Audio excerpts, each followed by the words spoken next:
Hello, ladies and gentlemen. We are Adventuresome Reviews. Today, looking more handsome than you could ever imagine. For those who are listening, that is. For those who are watching, we apologize. Yes. Unreservedly, we're sorry you have to see this. Yes, unfortunately we can't pay for the bills to remove your eyes, but oh well, you win some, you lose some. We are looking at the market of plastic surgery, though. Yes. I don't know how that helps with them having to remove their eyes. Well, no, because it's a terrible sight to see, so plastic surgery. Oh, you're getting us plastic surgery now. It makes more sense. Yes. I'm going to go the extra cheap route and go the wood surgery. Okay. That being said, wood is much more biodegradable and... Exactly, so when I die, I'll still become part of the earth. Or if I choose to be cremated, I'll still depending on the wood you get, you can even smell nice. Yes, and if I jump out of a plane or I have my coffin jumped out of a plane, I'll still float. Or I'll float, so it just upsides all around. Yeah. Anyways, today we are reviewing, and the only reason I'm cutting off is that I actually know the author. Oh, okay. Good reason. We are reviewing Only in Darkness by Brenda Stanley, a book that was submitted to us. It filled with horror and teenage angst and other stuff that you may be interested in. The fact that it was submitted, though, is just a terribly black mark against the author. I mean, who would trust us to review their book? Yeah, it's like we're gangsters of the novel reading world. Except not as cool. Mostly, especially since if we don't like the book, we tend to have the author shot, which is just surprisingly not that bad for business. To me. Oh, I haven't told you yet? Oh, no. Well, just ignore the bill. It's going to appear on your doorstep. Okay, I will ignore that bill. Surprisingly, having the author's shot is not terrible for our reputation, though, so... Well, it means there's no bad reviews for our reviews. Hey, this works, too. Anyway... The book is a young adult horror story. Kind of set in Native American lore, I think. Founded, not set. Set gives whatever. Right. And it deals with a transformation and with monsters and some rather moral questions in places. Yes. Not like really intense. It's not the focus of the book, is kind of all I was getting at. Yeah. But even though I said it's a horror book, there actually was only a few horror scenes. There's the book handled some things really well and other things slightly less well, and I was kind of left is wanting more of certain things. And we might be getting off onto a bit of a tangent here, but... Well, we're definitely getting off on a tangent. I opened up one kernel of discussion, you go, no, I want to talk about this. Oh, fine. What did you want to talk about? I was talking about how, despite being billed as a horror book, there's only a couple of scenes that actually were tense. And not even just like only there were a few scenes that worked. No, there were only a few scenes in the course of the book that were actively built as like horror scenes or scenes that were meant to inspire tension and danger. And the most effective of these was actually the very first one, the very opening one. It's some very strong iconography, some very vibrant threat for your character, and it was and it's an effective hook into the story. It's actually, it's really, because what you have is two men driving across the arid Arizona. New Mexico, I thought, but some sort of desert, either New Mexico, California, or Arizona desert, right? With someone bound and gagged in the trunk of their car. They're driving out into the middle of nowhere in the dead of night, and you get this relatively well handled allusions to what they're doing here, kind of a deal with the devil that's not explained at all, which is like big kudos to the author, because if she actually explained what the deal was or going on, it would have killed the scene horribly. It just like killed it dead.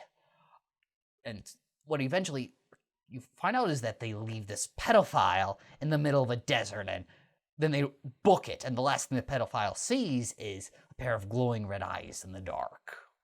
Yeah, and the scene I was actually, that's a really good hook as well. But the scene I was actually referring to is when you have the archaeologists looking into the, Oh, yeah. and it's still like the burning red eye iconography, but what's stronger is that it happens in the day, Right. and you're not dealing with a criminal. And so it's the most effective sort of horror scene in the book, because very evident threat, very strong peril, unsettling imagery paired with that threat, etc., etc. That's the best horror scene in the book.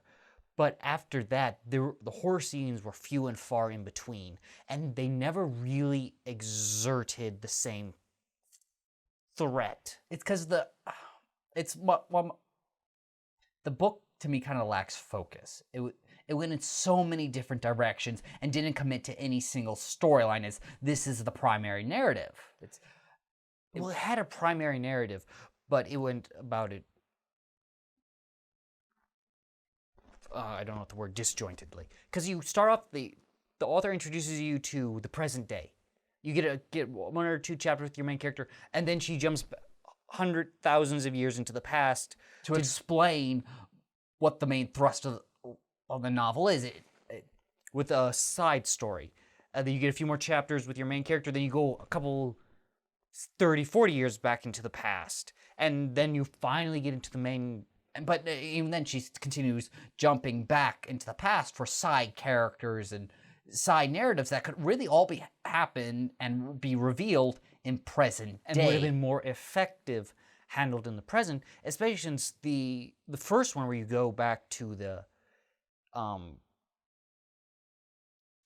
native South Americans. She jumps 6,000 years back into like the Mayan period.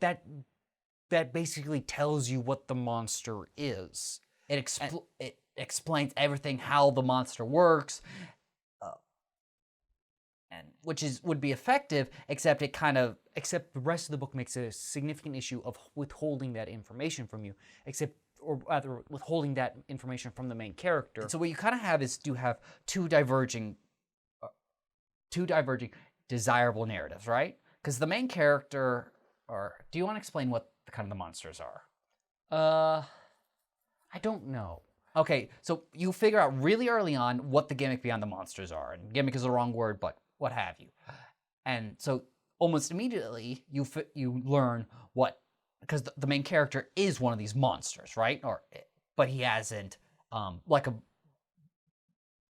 metamorphosized yet, slug into a butterfly. And That's not what happens, but we'll pretend. It's totally what happens. It actually is. Slugs don't become butterflies. All slugs become butterflies. I don't know what you're talking about. So, what you have on the main character idea is, or on the main character side, is what's inevitably going to happen to him, and you know in great detail, right? Mm-hmm. So that's one narrative, right? Which is primarily what the book leans into. And then on the other, you have the book is trying to play Siki Heidi with the monsters. Mm-hmm. Problem is with that is that you already know what the monsters are, and you already know that the main character is destined to become one of these. Yeah. So those are two different narratives that cannot coexist. Yeah. And that's one of the problems with the book. I would say that's probably the largest problem with the book, is that it never really found its identity. What exactly the best... Because there's a very strong core narrative there's an element of choice with the monsters. Right. And that choice constantly looms in the story over your main character. In effective ways. And it's when that choice is put on display and challenged and threatened, because the choice has significant consequences. And so for the main character, and it's like, but it's a very tempting choice to make because the main character can save others via this choice, right? And so that is a deeply engaging choice to see play out. And that is what is the strength of the book, and that's what I meant kind of by the moral conflict. Yes. That is the strongest part of the book, and it's also the part that is the best handled. I think that was like the actual core of the story that the author wanted to explore to some extent. And that's what the author did best. Mm-hmm. And by best, we mean actually really well. Yes. The main character, I forget his name. I forget his name too. That's not good. He serves all right as a main character. I guess. All right, because he's not unlikable, and he has his good qualities, and he interacts well with certain other characters, but he's not particularly interesting outside of the conflict of the choice. Right. And there's not a whole lot of time spent on any of the secondary characters either. It's not a long book. So, like, yeah, that's kind of what I was getting. I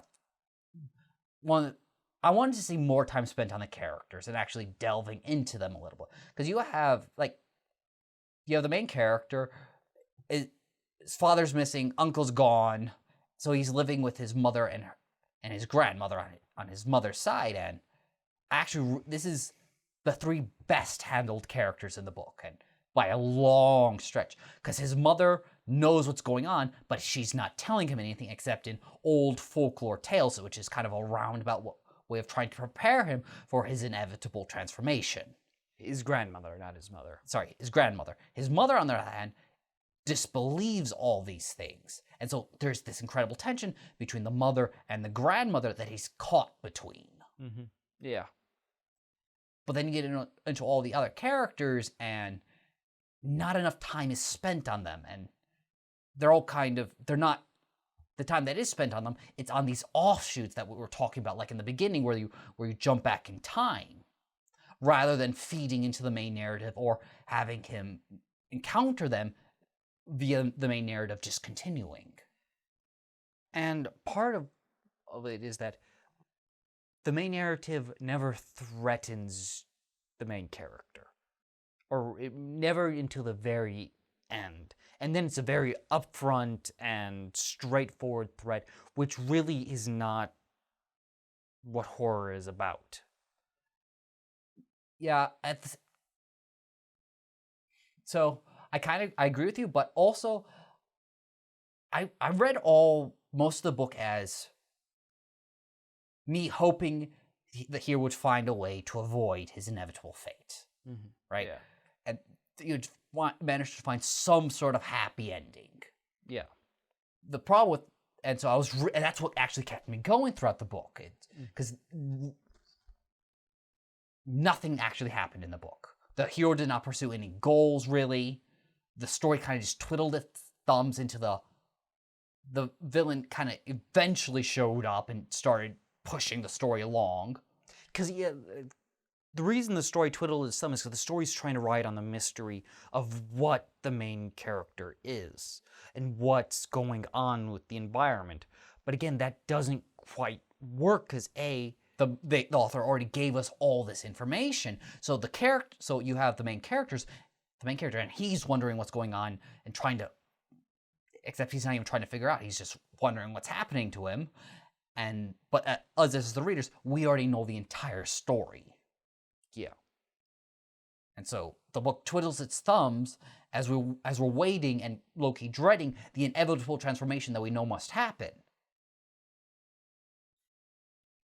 But the story, that's the narrative that I got out of the story. However, the